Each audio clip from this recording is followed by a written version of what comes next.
Good evening, everybody, and welcome to another edition of the Sports Exchange. My name is Scott Morgan off Motor City Mad Mouth. What a show we have lined up tonight. Before I get to the crew, our show, I'll talk about the crew. Rick Curdy, Mr. Opinion, welcome back to the big show. Thanks, Scott. JB Ellis, the program is on this program. Welcome back. How's it going? Have your regular Wednesday night spot.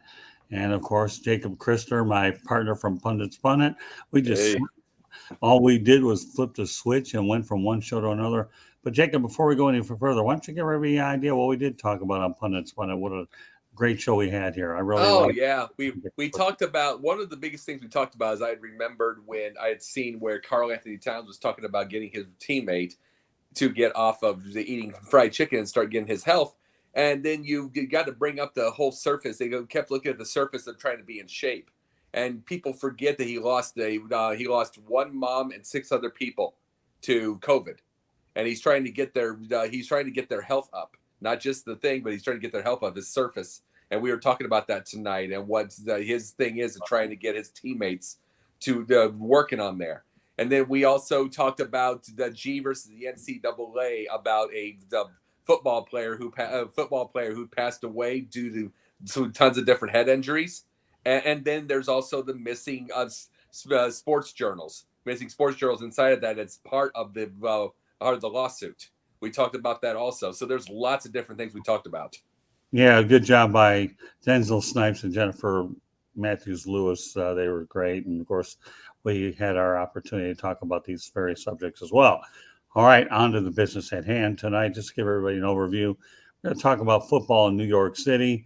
Talk about Kyle Shanahan. We'll do a little bit of NBA talk too, but good NBA talk for a change. And we'll talk about Aaron Rodgers, World Series predictions. Everybody gets their normal parting shots. With that said, okay, let's go to the Big Apple and Jets and the Giants. Let's talk about the record of the last 2 seasons. The Jets in 2021 were 4-13, and here in 2022 they are 5-2. The Giants, meanwhile, 4 up, 13 down. And now they're 6-1. So their combined record in 2021 is 8-26, and their combined record thus far is 11-3. So life is good in the Big Apple, isn't it? We're going to go to JB Ellis, who is from that part of the country. Listen, the Giants are playing inspired football. Their defense is unbelievable when it comes to the fourth quarter. Goal line stands inches away from the Jacksonville Jaguars taking the game. Passes batted down against Green Bay. Lamar, who? I mean, that's just the last 3 weeks. This has been an amazing ride so far. We're already got more wins than I expected this year. Great coach so far. And then, the other locker room next door, Robert Saleh, making the Jets, relevant again. They went out there to Denver. Great defense Denver has. They took it to them. Yeah, they lost their running back, Breece Hall, with a knee injury. That's a big, big loss, but they went ahead and traded for James Robinson, which was a good move. The Jets are relevant. They both have really good coaches. Both are ahead of where they should be at this point. If they stay with where they're going and they keep doing and following the program, they're going to be fun to watch. Well, I'll also say this, too. I like the upside for Zach Wilson, and I think the Giants do need to re-sign Daniel Jones. I really do. And now that the reason why I say that is Brian Daboll has done a good job getting the best out of them. Whether they do it or not is another story, but this kid has been a victim of bad coaching, and now you finally bring in a bona fide coach who helped turn Josh Allen around, and the results right now look pretty good. And you're right, JB. I think the Giants are way ahead of what anybody expected. It just shows you Brian Daboll is just a heck of a coach. All right, Jacob. Well, that's the thing. Daboll, I didn't expect Daboll to get this so fast, but I love the guy. He can flat out coach, knows his offense. See, I mean, and just the fact that he could get Daniel Jones, that he could get him going, that shows everything. And he's a real guru that Matt Nagy pretended to be. Throughout the whole time in Chicago, they called him the guru. But Brian Daboll didn't call himself that, but he is, legitimately. And old JB here heard me talk about Saleh. I like the guy. I was saying he's going to have something. Saleh's a good coach. And the thing is, the biggest thing about it is the fact they can win no matter who they have in truth, because it's not hung around the quarterback. That whole team is not hung around the quarterback. It's not hung around. It does not expect Zach Wilson to have 5,700 yards. Does not expect him to do it all. They've got a full. See, one thing that these teams are having they did not have in the past whatsoever is they are playing 4 quarters of football. Now, Right. bring this up, JB. I'll say this with Giants. They reminded me too much of the 2001 Bears, which is a first-round loss. It was tremendous defense, fourth quarter, the goal line stands, everything like that, and just enough offense. That's what it reminds me of right now, but that's still a lot better than it was. And that's the biggest thing about them is the fact that they're all playing 4 solid quarters like the Bears did against New England. That I'm shocked on that, and I love it. It's like that is the whole thing. What I talk about is when I'm going after fans, we need everybody. This is not about your fantasy football team. This is about 4 solid quarters of football with that team, defense, special teams, offense. 4 solid quarters getting it done week after week. Even if your quarterback hits 150 to 220 yards, that's what it's about. So, someone's got to back it up. The run game's got to back it up. Everybody's got to do their job, and that is what a real thing is. Who cares about your fantasy team? Well, I'll say this: Robert Saleh. I was hoping he'd land with the Detroit Lions. Unfortunately, again, it didn't come to fruition. Dan Campbell's a decent coach, but I've always thought Robert Saleh was a lot better than Campbell. Everybody knows what he did with the 49ers. He could have been a head coach. Well, Saleh is more experienced. Saleh's more experienced. He is a lot more experienced. Yeah, he is. But I thought, in my opinion, I was hoping the Lions would get him. He could have gotten a head coaching job a year ago prior, but the 49ers went too deep into the playoffs, and NFL coach teams tend to get a little bit, antsy toward their guy. Now, I will tell you this, JB, James Robinson, I saw him play with the Jaguars. To be able to get him for draft choices, low-round picks during the midseason, that was a coup. It really was for the Jets. All right, Red, give me your take on this. Well, Danville's a great coach. That just shows you what a horrible, incompetent coach that Joe Judge was. He should be found guilty of impersonating a head coach because he was a horrible coach. Again, the Belichick Kool-Aid. And Danville goes there. I didn't think the Giants would be this good. I thought, oh, man, they're terrible. Give him a couple years. Maybe he'll turn it around. And there's a surprise team of the NFL, with no doubt. And then you got the other New York team, the Jets, who, have just been plagued, cursed, Dan Marino, whatever. And they're looking great right now. Salah's doing great. 2 surprise teams right there that I didn't see coming. The Jets have just been bad for a long time, and I like Saleh. He's not predicting they're going to win the Super Bowl like Rex Ryan every year. And, I guarantee we're going to win this. He just goes out there and coaches and does the best he can do. And he's just Zach Wilson. Like I said, no pressure on him. Just, be a game manager, do what you do. And with Danville, to me, he's the NFL Coach of the Year. What he's doing with the same team he had last year that went 4-13 with Daniel Jones, who struggled and who's been injured. He's looking great. So 2 surprising teams in the Big Apple. Yeah, do you notice something? I'm sorry. Go ahead. I'm sorry about that, Scott. That's okay. The only thing I'll say is the Maras was that one of the Mara owners said that they just don't want to screw up Daniel Jones, and he felt bad for the quarterback. Well, guess what? Brian Dable isn't screwing him up. And the Mara family, they're good, loyal people. They really are. What they've done, unfortunately, they've had a string of bad luck with coaches and circumstances. But now I'm glad to see the Giants getting back on track. But the reality of the situation is I'm glad that you have a coach that will not screw up this quarterback, and maybe he's salvageable. And the thing about this with there's one thing that is proven with Belichick. Belichick's one of the all-time great coaches. I'm just going to say this, but this is the truth with him. It is completely obvious that Bill Belichick is Vince McMahon. In the fact that I was telling this a couple of weeks ago that Vince McMahon became a billionaire with like 870 employees at WWE. It means that they have a limit. They have maybe have a lot of employees. Bill Belichick has a lot of coaches, but it's completely obvious he does it all. Bill Belichick, it is just like Vince McMahon did it all. He has all those people, and he's doing it all because there is because every time someone would leave Vince McMahon and go to a different organization, it stunk. They were just doing what they were doing. They didn't have their own ideas, and everybody leaves Bill Belichick stinks. Well, Joe Judge, Matt Patricia, they stink. They're not. I don't think they had a mind of their own with Bill Belichick, and then they had to use their mind when they were coaches. And and then you get Joe Judge, who does what was that 3rd and 9, and he did a sneak, JB. Yep, from the 4, 2nd and 3rd down twice. Yeah, and he did a sneak. He did a sneak at the 4-yard line. He was never a head coach. Was he like a linebackers coach or something? No, he was special teams. Yeah, but that's the thing I'm trying to bring up is when you never are allowed to use a mind of your own. Bill Belichick is not a mentor.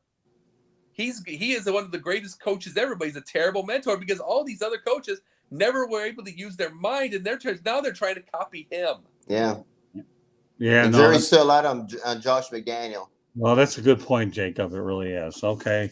With that said, let's go on to the next topic. Okay. That being the fact that under Kyle Shanahan, when trailing by 3+ points, entering the fourth quarter, the San Francisco 49ers are 1 win and 30 losses. How is this possible, Rick Curdy? I don't know. I mean, Kyle Shanahan, he's always one of these coaches. You always hear he might be on the hot seat, and then they go on a good run, and then he comes back. They're Jekyll and Hyde. I mean, it's just one of those things that's just hard to explain. It'll be interesting what they do with McCaffrey, and it'll be interesting what happens with Trey Lance. I'm just not a fan of Trey Lance. I just don't think he's all that. I think they whiffed on that one, and I think they're kind of breathing a sigh of relief that he got hurt and Garoppolo's there. But there are just some things you can't explain. It's Shanahan sort of had like a Jekyll and Hyde career. 1 minute he's up, 1 minute he's down, 1 minute they look bad, and then they barely sneak into the playoffs, and then they go on a good run. So he's one of those guys that you always hear he may be on the hot seat, and then they go on a good run, and then he's like, no, he'll be fine. So it's a really interesting stat. Well, 1 win and 30 losses when trailing by 3+ points entering the fourth quarter. Yeah, most coaches would be gone already. Yeah, I don't know. When I saw that stat, I had to bring it to the forefront. And since I'm not doing football tomorrow, I figure you guys certainly deserve a crack at it. All right, Jacob, go ahead and figure this one out. Well, see, the biggest issue biggest problem with that is the fact that he's a front runner. That can't be a problem because he has a lot of leads. He has a lot of leads also going into the fourth quarter. It's not just the thing. It means throughout his time, he's either well ahead or he's behind. They're not a fourth quarter. You got to remember that takes away the fourth quarter comebacks for every quarterback they have because they've had 1 win in the fourth quarter since he's been there. Right. So there's no fourth quarter comeback. One of the problems, though, is that's going to kill you from ever having a Super Bowl because every team, we can go all the way. I can just say Indianapolis, Chicago. They're down 14-6 in the first quarter. If you're in a Kyle Shanahan team, you're done. You know what I'm saying? Right. You're done if that's the case. But they had to come back. Every team's behind. Every team is behind. And then you have to have yourself a shot. Every team makes these comebacks. The Bears with Nagy, and Nagy's a terrible coach. They even had comebacks. Even Trubisky had 8 comebacks in his career in Chicago. And that's even him. He would have had 12 if they had a field goal kicker. So that's telling you, even they did. So if you're that way, you'll never win a Super Bowl even if you get there. Even if you're that good and you got to the NFC title game, you won't win the Super Bowl because everybody comes from behind. They have to come from behind. And if you can't come from behind at all, it's over. You got to remember, when they did make that Super Bowl, they had the lead all the way to the fourth. Then they blew it. They blew it with 11. They lost by 11. And it's just like they had that game, and then there was a team that could come from behind. And it's like, if that would have been the San Francisco, it would have still been Kansas City winning it. So the next thing was, I don't know if I'm going to blame Shanahan or the offense that they have at that point, because Shanahan wins a lot of ball games. It's just he's just not going to get to the mountaintop being like that. You have to come from behind wins every once in a while. Good point. All right, JB, where do you want to go with this one? So, I mean, that's the mark of a good coach is how you make adjustments. If you're one in what was it, 30. 8 million? 1 in 30. One might as well be 1 in 8 million. 31 times you're down more than 3 points and you can only come up with one win. Yeah. I mean, that doesn't say Aaron much. Judge has been coaching him. I mean, that's not a. I mean, it's not. I mean, it's not even saying it's a bad percentage. That's just horrible. You might as well, leave the stadium, go home, turn on a different game. That's not a good look. You got to figure out what makes you better. You got to learn how to coach. That's what makes a good coach a good coach. You look for halftime adjustments or adjustments in game that show that you are worth having your job. 1 in 30, 1 in 31, 1 in 30. Have a good life and replace them. I don't care. Get to the championship game. You go down by a touchdown going into the fourth quarter, the game's over. What's the point? Yeah. Well, that's why I brought it up because when I saw that, it just struck me the way it did. I'll go ahead and mention a thing to reinforce what Rick says. I think the Trey Lance pick was a major, major mistake. They were looking for a dual threat quarterback who didn't have enough reps. North Dakota State has recently produced Carson Wentz, and now you've had Trey Lance. I don't like my odds there. I'm not saying that particular division isn't any good. I think the FCS is not the point. But the only thing I will be curious to find out is how Christian McCaffrey does fit in. And I don't know whether he'll change that number at all. But because part of his issues has been staying healthy, he has to fit into that offense. And then second, you have to stay healthy. He's shot, man. I mean, they used him and abused him so much. He's a little guy. He's been hurt. Well, the Panthers use running backs hard, Rick. I know they've had a history of it. And McCaffrey, we'll just see if he can get his legs back in San Francisco. So, all right, well, I rarely ever talk about the NBA, but I will this time. But I really like this topic. I really, really do. No, it's not drama. This is just called greatness. Okay. Take note, Jacob. Maybe you might consider putting this one on Pundits Planet, and maybe you won't. I don't know. But we'll throw it out there and take it for whatever it's worth. Here are some NBA players with more than 11,000 assists. John Stockton, 15,806. Jason Kidd, 12,091. Chris Paul entered that at 11,009. Who do you like the best and most? All right, Rick. Oh, I love Stockton. I mean, he's an assist machine. Him and Malone, two of the best. Probably best combo to ever win a championship. Mr. Consistent. I love Stockton. He was just an assist machine, just went in there and just passed the ball, and they scored points. So, to me, it's Stockton. Jacob? Stockton. And it's like, and plus the fact he all-time leader in steals by 50 miles, too. But the one problem that people have now is the fact that we're not going to see too many more because we almost need to change it from the point guard and shooting guard to guard and just have two guards because there isn't a true maybe Trae Young, maybe Ben Simmons because he gets like 8 assists even if he fouls out, maybe them, but they're playing point guard and Ben Simmons plays point guard because he can't shoot, but maybe. But other than that, you're getting a Steph Curry's jacking up from 45 feet. Yeah. And he'll swish it, but that's not a point guard. A point guard scours the floor. A point guard is running the offense. A point guard is getting every player around, setting up the play. It's not to, and guess what? That's not getting against Steph. He's won 4 rings like that. Good for him. But let's just quit calling it point guard. Just say you're the greatest whatever guard of all time. Let's have 2 different, divided by 2 because divided into 2 sections because he is not, Steph Curry is not better than Magic Johnson as a point guard. Point guard. No, he's not. He doesn't have that. No, he's not better than Stockton. These are not point guards. These are guards. They are just, it is the new era. We got to quit saying, are they better than Magic Johnson? No, he does not do the same things Magic did. He does not do the things that Stockton did. Does not do the same things. These are the things that people have to understand. It's a different world, so I'm not saying change it. I'm saying quit calling them point guards. Okay, JB. Listen, there's no one compares to Stockton. I read something the other day. I forget who it was that that was saying it, but they were saying that, they were a big trash talker, and, they would talk trash to everybody. And the only person it never bothered was John Stockton. He just went out, did what he had to do, played ball, knew how to find his guys. I mean, the pick and roll with him and Malone was, the most boring play ever. It wasn't Showtime. It was complete antithesis of that.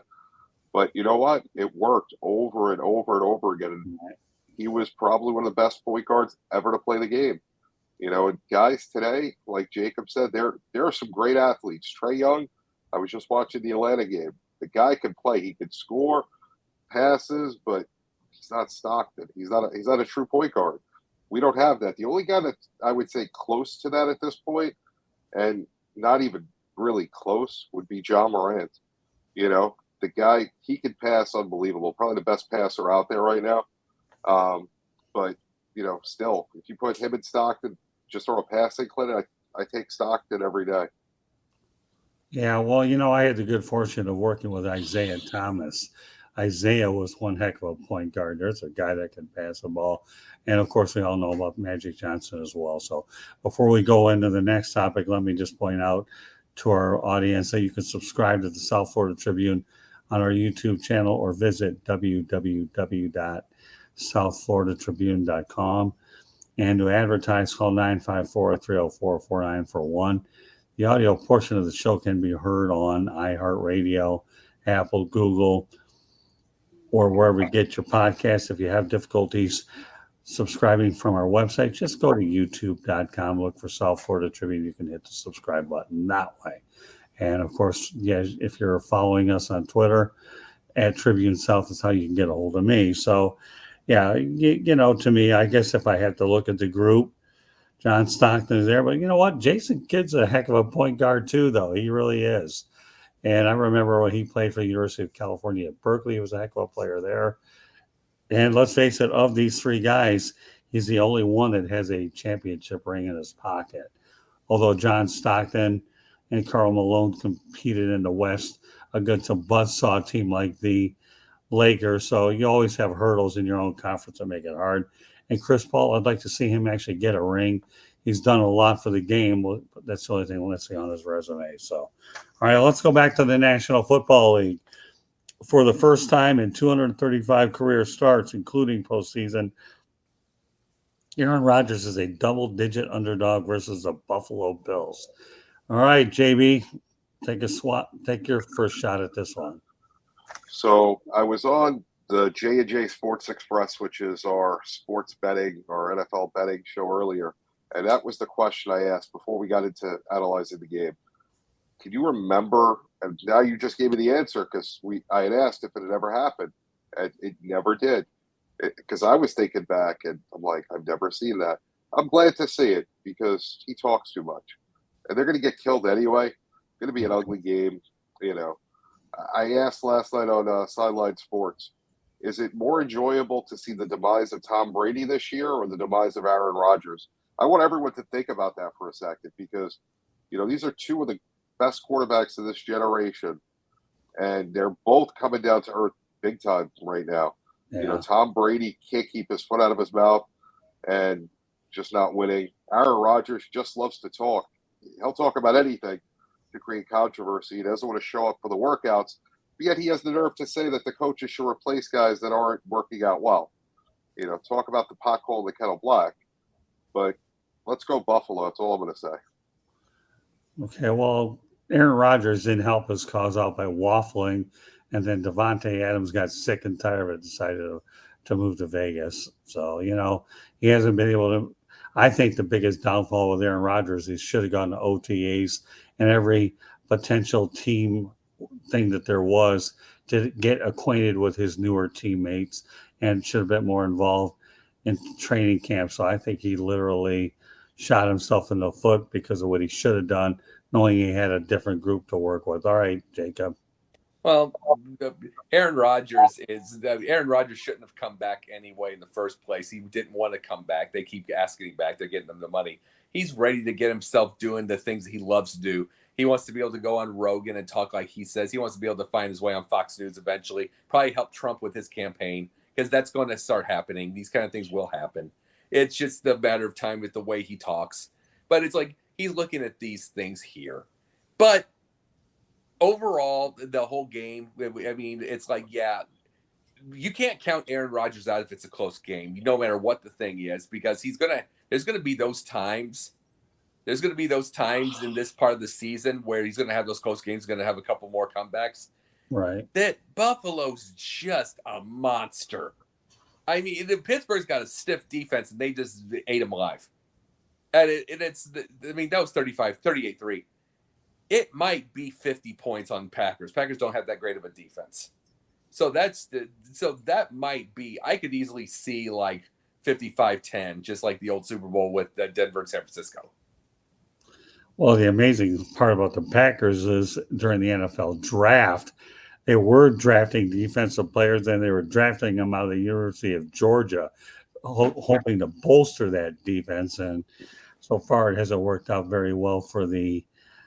Well, there's no Kirby Smart. There's no Kirby Smart. It's like they're good defensive players, but you got to get a system. No, it's like trying to get a wide receiver and put him on Chicago. It's like I love Chicago. I love Chicago from the other night. They played a full 10-day game. But They played a full game. But guess what? They still had like 3 wide receivers that had any kind of catch.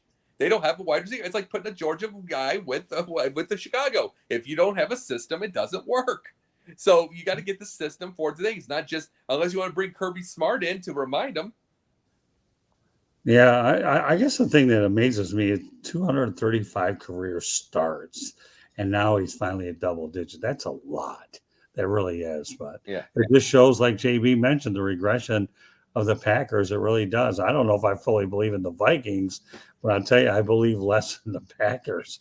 And, of course, Tom Brady came back one more year, wasn't leaving $25 million on the table. I get it, fulfilling his contract.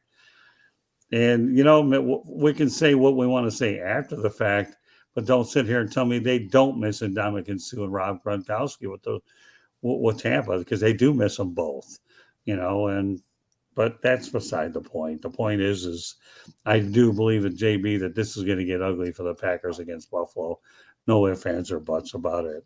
And well, you know what I love about it, Scott? I mean, he talked how he wanted to have a home game at Lambeau Field in the playoffs, lost multiple. He, for all the MVPs and all the great, he was one of the best. He has one Super Bowl. You know who else has a Super Bowl? Joe Flacco, Joe Namath.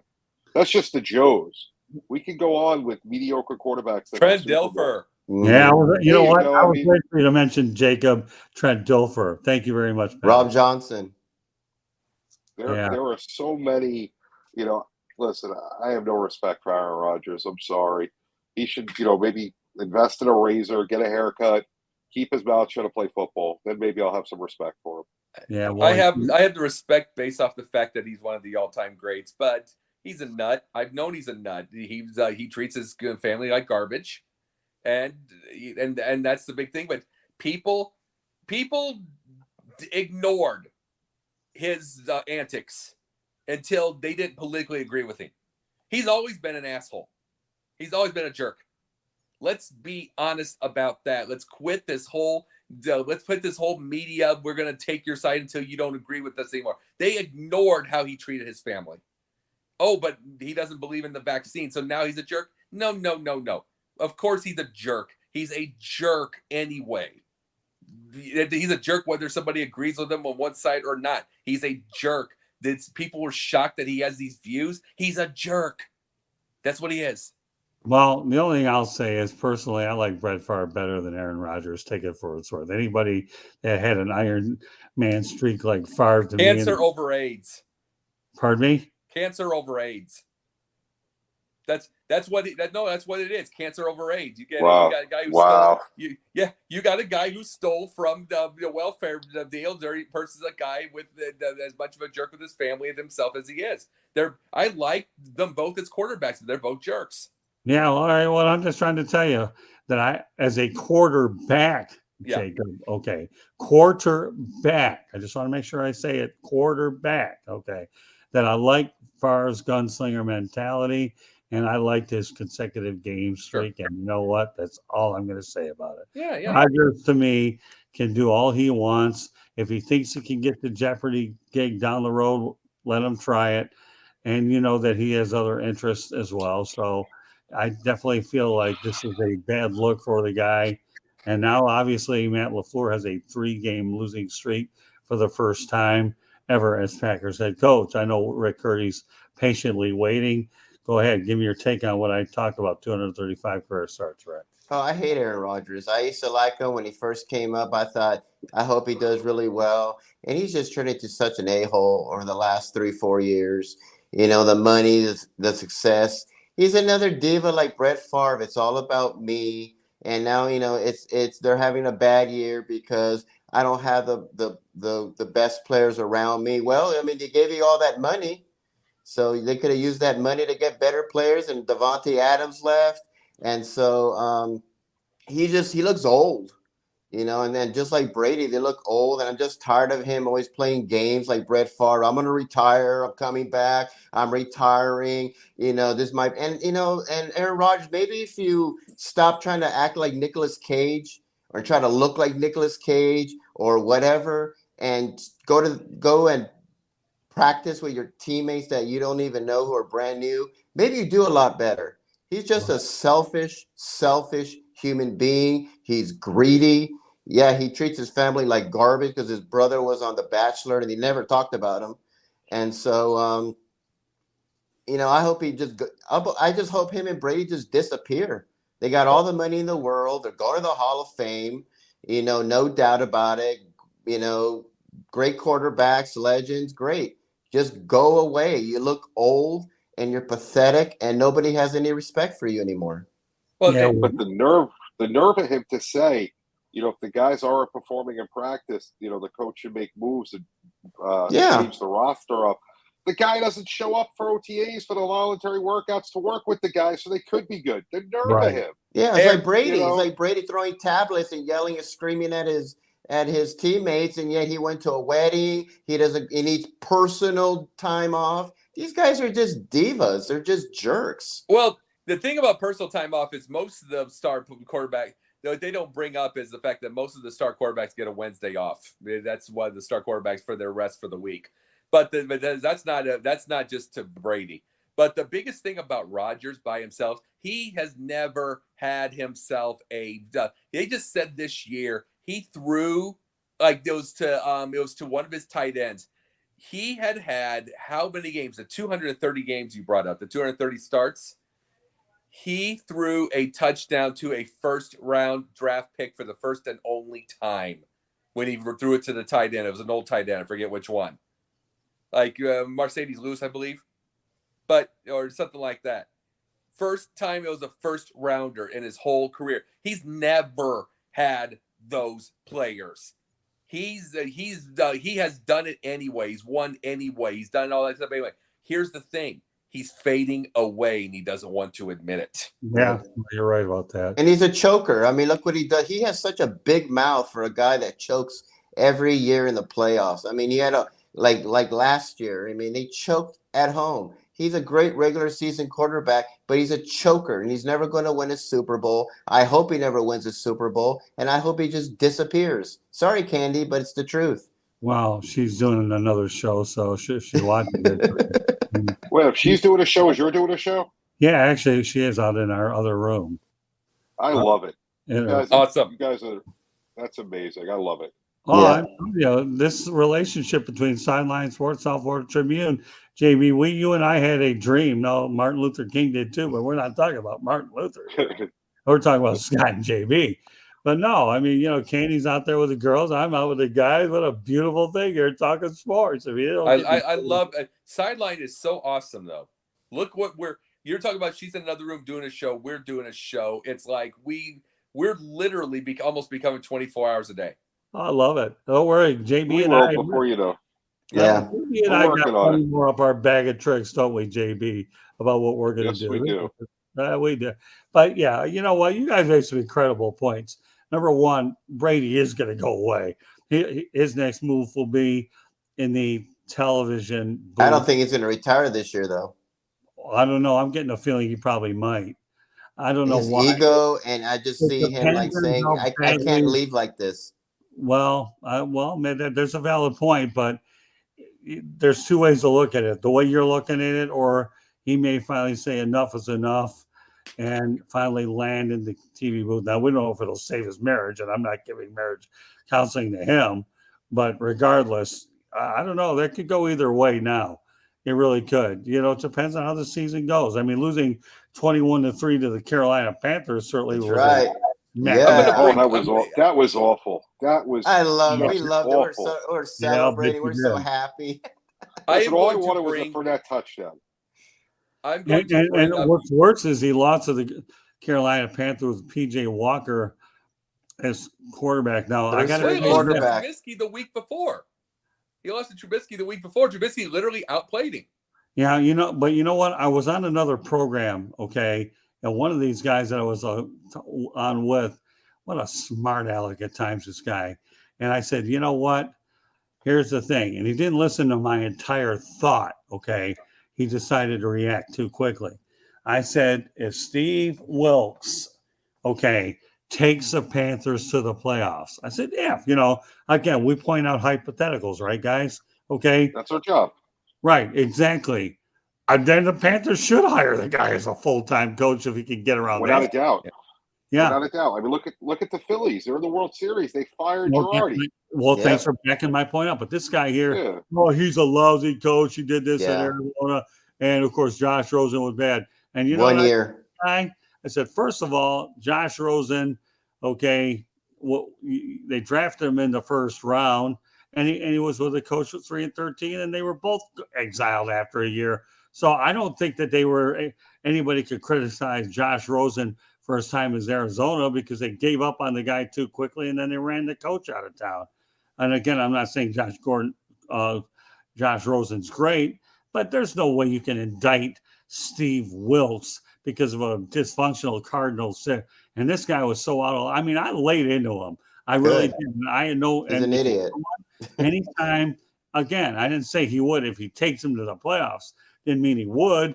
But, when you walk into a Hornets nest where you're trading Robbie Anderson, right, immediately, and then you move on from McCaffrey, and then you follow it up with a 21-3 win against a team that was considered to be a bona fide playoff team, then more power to the Panthers. But this other guy, to me, I love eating people like that up alive. I really do, because you know what? The reason why is because I hate to see dwelling with you guys. I've been around a long time, 40 some odd years. But when you've seen a lot of different situations and how they all change themselves out, then you just can't keep attacking certain things. You have to let things play out. All right, Jacob. Hey, Scott, I will tell you this. You know what the Tom Brady and Giselle thing is reminding me of now? I'm going to use something, a reference you're going to understand. Matt Dillon and Kitty. Okay. From Gunsmoke. It is the 20 years of that show. And I mean, they love each other. All that stuff. She ends up eventually, one of their final years, she ends up just walking away. They have like one movie together, but it's like she ends up just walking away. She's tired of waiting to see if he's dead, waiting to see if he's hurt, waiting to see everything. That is what Giselle truly is right now. She has probably seen so much. He's probably we see him healthy in front of the camera. He's probably just beaten up to death. And she's seen it all. She's probably tired of it. He's done everything. He just refuses to give up the competition. She's probably just worn out by it. Well, here's the thing. If you're going to bring that up, okay, and I know we're talking about Rodgers. I don't mind drifting away from it. What Giselle does not want to see, and you being a Chicago guy, Jacob, should know better than anybody, Giselle does not want to see Tom Brady become a Jim McMahon. Yeah. That's all. Absolutely. Period. Absolutely. Well, she wants to resume her career, and he said that this is my last year. Great. I do that, but I'm not. But you know what? She doesn't want him to become a Jim McMahon. Oh, I know. Well, he needs to give it up because he's going to end up like Jim McMahon, and his ego is just the problem. He just has a massive, massive ego. That's why I say he's going to come back because he's saying to himself, "There is no way I'm going to end my final season like this." His fear was if he couldn't compete no more, he would disappear. I just don't see him retiring. He's going to give it one more shot and to say I'm still the greatest of all. It doesn't matter if you have a horrible, he's still the greatest. He just doesn't seem to understand. Like Joe Namath. I mean, nobody cares he was with the Rams. Nobody cares that, other players. I mean, Emmitt Smith ended up with the Cardinals, and he was a shell of himself. Nobody cares about that. He needs to understand that nobody's going to care. If you retire, you're still the greatest quarterback of all time. Yeah, true. But you know what? Again, the one thing we're talking about, we still have a bit of a season left to go. We'll see about the physical toll this takes on him and the mental toll. And at what point or another do you finally decide it's not? We'll see. We'll have a lot of season. Right now, we can voice our opinions based on what we've seen thus far. And everybody on this panel makes great points about it. So, the one thing I refuse to ever do on my show is every opinion on this panel makes so much sense, and I'm thankful for every one of them. We don't have to agree on everything. It's just our ability to go out there and shed light and give you different opinions and draw your own conclusions. So, but as far as getting back to Aaron Rodgers, you know what? I think you're right, Rick. To me, this guy here and Jay, in fact, again, I'll go back to the fact that all you guys are right. He should have been involved with more off-season activities than he was, especially with a new group of receivers. And it's going to be a long day for the Green Bay Packers against Buffalo. All right, final topic before we go to parting shots. Okay, World Series predictions. We're only going to go predictions this time. Okay, Rick, give me your prediction and why. Astros in 6. I just think they're destined. I think Dusty Baker's destined to win the World Series. He's done everything. I think he'll be the oldest manager to win a World Series, if I'm not mistaken. Great career. He's going to the Hall of Fame. This is just the cherry on the Sunday if he wins the World Series. And I'm rooting for him, even though I hate the Astros with a passion. I love Dusty Baker. I think the Phillies, what they have done is phenomenal, but I think it's Dusty's year. Well, if Dusty does what he'll surpass Jack McKeon, who's currently the oldest guy. So, all right. So, Jacob, give me your prediction. Let me say, I can say this: I'm rooting for Dusty. I'm writing a column. I'm writing a column for Inscriber magazine saying that I believe Dusty needs to have a statue at Wrigley Field, and I'll tell you why in that during that time, on the column. But the thing is, I am in a split thing. I am definitely for Dusty to win it. Definitely. Especially when, I'll tell you this, JB, when we talked about this in Confidential, we have said if you have less strikeouts, you have people on base, and things are working, then it's exciting baseball. Houston has 8 strikeouts all postseason. 8. That's telling you something. That is telling you what we were talking about. It's telling you that there's trash can somewhere going bang, bang, bang. Yeah. It's him. It's Dusty throwing away toothpicks. That's the only reason that's happening there. But no, I'm saying though, you see what I meant by the Cubs. When you have people on base and people making contact, it's more exciting ball, and that's just what that is. But the thing is, in another case, I want to see Mattress Mac lose that damn $75 million. He is so reckless with money. I am sick and tired of hearing his bets, and it's like you got to get stupid and quit doing this. It's like I see all this kind of money. All I want to do is invest that money. If I keep seeing the money, I don't want to gamble that money constantly. But overall, Astros in 6. All right, you say Astros in 6. All right, JB. So, Mattress Mac or whatever the heck he's called, he does that because he does for his furniture stores. It's insurance policy. That's why he does it. It equals out because he has promotions that he runs at his furniture stores. There's a big article about it. If you search about it, it's a couple of years back. Yeah. So he's really not losing money. It's just like his insurance. If they win, that's what he would end up having in promos. Okay. But still stupid. Yeah. I can't root for the Astros. I'm disgusted at my Yankees that they didn't show up. I didn't expect them to win, but to get swept.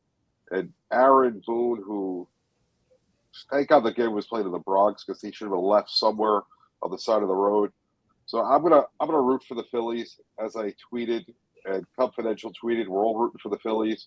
Sorry, Dusty. If you were anywhere else, any of the other teams in baseball, I'd be with you. But the Astros have become more hated than the Red Sox to me. I'd rather see the Red Sox win 3 in a row before I see the Astros ever win again. I can't even stomach them. So Phillies, how many games, JB? Oh, it'll go 6. Okay. All right. I'll stay with my pick. I'm going to go the Astros in 7. And I'll tell you why I'm going Astros in 7, because those bats are awfully good in Philadelphia. They're bashing bats. I mean, think about it. Schwarber, Castellanos, Hoskins. Who else am I missing? Schwarber. Of course, Bryce Harper is arguably one of the best players in baseball. And the list, JT Real Muto. Rob Thompson's done a good job, but I still have to go with the Astros in 7 anyways. And I think Dusty, I would still like to see him win it, but we'll see how it goes out. All right, we got parting shots. So with that said, Rick, Curdy, lead off. Well, Don Mattingly, left. He's out there. And, no surprise, Tony La Russa was left because of medical reasons. And, they asked, and the White Sox are looking for a manager. And I was really surprised and actually kind of sickened to hear Ozzie Guillen's name mentioned. I keep hearing his name was a front runner, and people are like, yeah, he brought us a World Series. And I said, well, do the Chicago White Sox want to have like Fidel Castro Day there? I mean, do we remember what he did and his views? Do we remember when he abused reporters and called one of them a gay slur and all this stuff? You really want someone like that back in your organization that spews all this hatred and venom and controversy? And you, Jerry Reinsdorf, are you serious that you were thinking about bringing Ozzie Guillen back to the White Sox? Really? There's great managers there. You got Joe Madden, Don Mattingly. If there's a manager that deserves to be given an opportunity, it's Joey Cora. I think that guy would be a great manager. He played for the White Sox, likable guy. Why do you want to bring a guy that's so hateful? And do you think he's changed since the last time we managed? I highly doubt it. So, I mean, Jerry Reinsdorf, if you hire him, good luck to you. I will be rooting for you. This guy is poison. Don't bring him back, and he needs to go away. Rick, it's Tony La Russa. We got rid of Tony La Russa. You don't want Ian, who's already broadcasting for him, brought him a championship. Great guy. The only major league player that ever gave me the finger when I was a fan way back in the day. Love him ever since then. I abused him the whole game. I don't believe in cursing or anything at players, but I was just going off on him. And he finally gave me the finger about the 7th inning during a pitching change. So he has a personality. Had his son on our show. Nice guy. Listen, they're a good family. But when you say that you admire Fidel Castro, I mean, come on. You need to go. I mean, we don't need that around. I mean, seriously. I mean, that's what happened with him in the Marlins. And he said that in Miami, for Pete's sakes. Yeah. The man has no filter. He should not be a manager. That got him in JB being down here. That got him in a heap of trouble. There's certain comments. I can imagine. Yeah. There's certain comments that you make, and there's certain ones, including you have a meeting with a guy on Monday, and I don't want to mention the name on the air, but he says that he has such an vindictive nature toward New York. He thinks they ought to throw the Statue of Liberty into the Hudson River. So, yeah. Okay. Yeah. So, if you want to listen to the tape, I'll be more than happy to share it to you. So, I'm not trying to throw him under the bus, but I think the Statue of Liberty deserves to stay in the same place that it's at. It's very nice over there. Not throwing it into a river, especially for our friends up in the metropolitan New York. So, but as far as Ozzie Guillen making those poisonous comments out in Miami, there's certain things you do. That's just not one of them. So, I don't know. We'll see who does land the job with the White Sox. I've always thought that Don Mattingly or Joe Girardi should be the two guys, but I'm not exactly sure. And Joe Madden, I think, would be an ideal fit there too. But we'll see how. Or get Joey Cora. I mean, this guy's been groomed to be a manager. I've heard his name for so many times. Get him. Yeah, somebody. Well, that's okay. All right, JB, give me your parting shot. So the Giants right now are in the toughest part of their schedule. You're thinking toughest part. They just played the Packers, Ravens. This week they had the Jaguars, which was a tough game, a winnable game. But that's what makes it tough in the NFL. These games you're supposed to win. This week it's Seattle, got Houston and Detroit after that. These are all games looking at the schedule you say you should win. Now the tough part of doing this as an NFL team is going out there and winning these games. It's not easy to beat an NFL team on any week, let alone a team you're supposed to beat. So when you look at teams and you say, everybody looks at the schedule, we're going to have 10 wins, 11 wins, easy to do on paper. But when you get to that point of the year, when you have 4 in a row games you should win, it's going to be interesting to see what this team does with the new coach, young core. Let's hope that they can follow suit and they win 3 out of 4 of them, and we're in great shape going into the division games towards the end of the year. All right, Jacob. I'm having a feeling that that in this time of brand new time of sports, we're probably going to need to divide the records up, by generations. And I'll explain.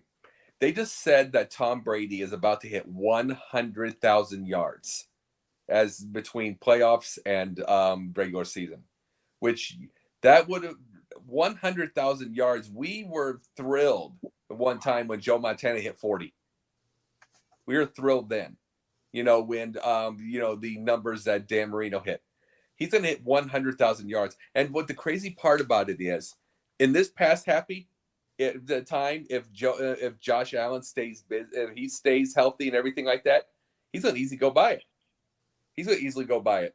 So with Joe Burrow, he just hit 483 like it was practice last week. It's like we have 3-pointers. Larry Bird was number 3 of all time in 3-pointers, 697 threes. Now, he's just going to keep going down the list where nobody's going to know who he is. He's going to go down the list, and it's like now they're in the 3,000s, 4,000s, 5,000s, and then this era is going to keep doing it. We might have to get to the point between baseball and home runs, between the 3-pointers, between touchdowns and yards, where we might need 2 generations because they are such different divided days now, and the way and the type of game that it is played. And we might have to see that because the records are just, I don't mind the record getting broken, but we might need to know who breaks Tom Brady's record, not who breaks Joe Montana's. Who breaks, we might need to know who really does break Barry Bonds' numbers and not Hank Aaron's, because it's a different day. It's a different day, different style, different type of game. And it is respect to all, but I'm just trying to say that as far as records. Okay, well, I'll give you my parting shot. I did allude to the fact that I've always admired Brett Favre because of his consecutive game streak. I'll also say the fact that Cal Ripken's consecutive game streak will never be broken. AJ Green, the same way. But you know what? There's another consecutive game streak that just got reset in the National Hockey League. Guy by the name of Phil Kessel, 990 game Ironman streak, past Keith Yandel, who had 989. And what's really impressive about what Phil Kessel's done it is, to me, of all the major sports, he's doing it in the National Hockey League, one of the most physically demanding sports out there. And if he breaks 1,000 games, which only got 10 more to go, that to me is just unbelievable. So Phil Kessel is a new NHL Ironman, currently stands at 990. I think Keith Yandel could have gone on a little longer, but the coach took him out Philly. His play was regressing, but Phil Kessel's not showing any sign whatsoever of letting up. I do believe that he's played for Toronto, Pittsburgh, the Coyotes, and now he's currently with the Vegas Golden Knights. So Phil Kessel, you know what? To me, at a time where sports athletes like to take days off and they only play 75% of their streaks, you got to always admire a guy like Kessel. And as I alluded to, Cal Ripken Jr., and of course, we always admire Lou Gehrig prior to that. And then AC Green, and of course, Brett Favre for no other reason, his consecutive games. Those streaks to me are sacred, is what they are. And congratulations, Phil Kessel. I hope you break the 1,000 mark, and I hope you have a record that'll never be broken, because this is certainly one of the tougher records to get, considering the nature of the physical style of play in the National Hockey League. So hats off to you, Phil Kessel. With that said, okay, Rick Curdy, I'm sure everybody know how they get a hold of you. You can find me on my website, www.charlottebats.com. You can go on there, sign a petition to bring Major League Baseball to Charlotte. I'm also on there at Charlotte MLB, Charlotte Bats Baseball. I'm on Instagram at Charlotte Bats, Twitter is Charlotte Bats Baseball, and I'm on LinkedIn under Rick Curdy. And if you have any comments or questions, you can email me at cltbatsbaseball@gmail.com.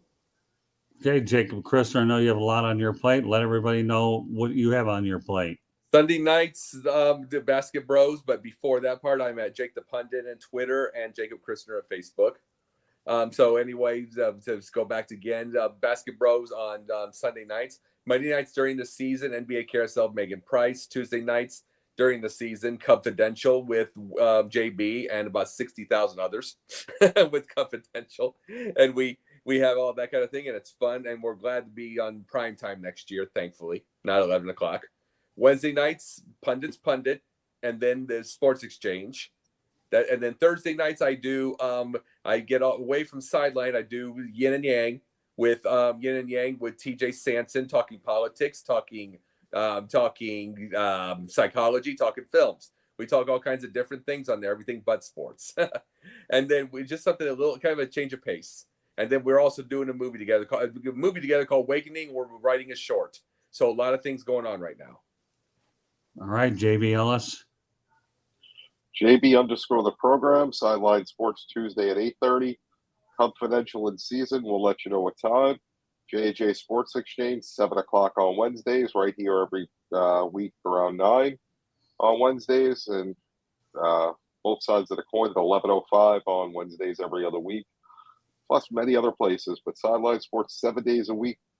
Great shows. Make sure you're tuning in. Yeah, great talent too. I got 2 of them here, and I work with a lot more of them. So, as I said before, you guys are a class outfit. We're just really delighted to be able to partner up with you by not only using the talent, but cross-promoting on other shows as well. I know folks have given you a lot of our info. I'll just give you some basic stuff right now. Please subscribe to the South Florida Tribune YouTube channel. Just go to youtube.com and do it that way if you want to. My name and the Twitter information has been on the screen at Tribune South. www.southfloridatribune.com gives you all the broadcasts as well as the written content. And if you want to contact us directly, feel free to contact us at southfloridatribune@gmail.com. And a special shout out to Candy Ebel, who does a marvelous job putting the broadcast up as well as the written content. And now she has a role with Sideline Sports with her group of Megan Price, Jennifer Matthews Lewis. Who am I forgetting there? I'm in trouble. Megan Price, help me out. Who's the other girl? Carrie. Jennifer, Carrie. Yeah, there you go. These 4 young ladies are dynamite. So I'm glad that we're working, that they've worked themselves and they are having a good time over there. So, and by the way, on tomorrow's edition of Inside the Pigskin, Candy Ebling will be hosting the show, as I have to go to Detroit on some business. So, but meanwhile, once again, Rick, Jacob, JB, job well done as always. Am I supposed to expect anything else? No, but positive reinforcement is what life should be all about. And I'm just delighted to have some great teammates on this show. And I hope that everybody enjoyed this episode. And if you get a chance, just please share it to your friends and family so that they can hopefully enjoy it as well. We try to keep it lighthearted. We do the best we can to come up with topics that not only make you think a little bit, but also are insightful. So meanwhile, on behalf of Rick Curdy, Jacob Christner, JB Ellis, my name is Scott Morgan, Rock the Motor City Man. I'll thank you for joining us on this edition of the Sports Exchange, and we'll do it again next week for Pundit's Pundit and the Sports Exchange. Take care, everybody, and have yourself a dynamite weekend. Bye-bye. Take care. Good night. Good night. Good night.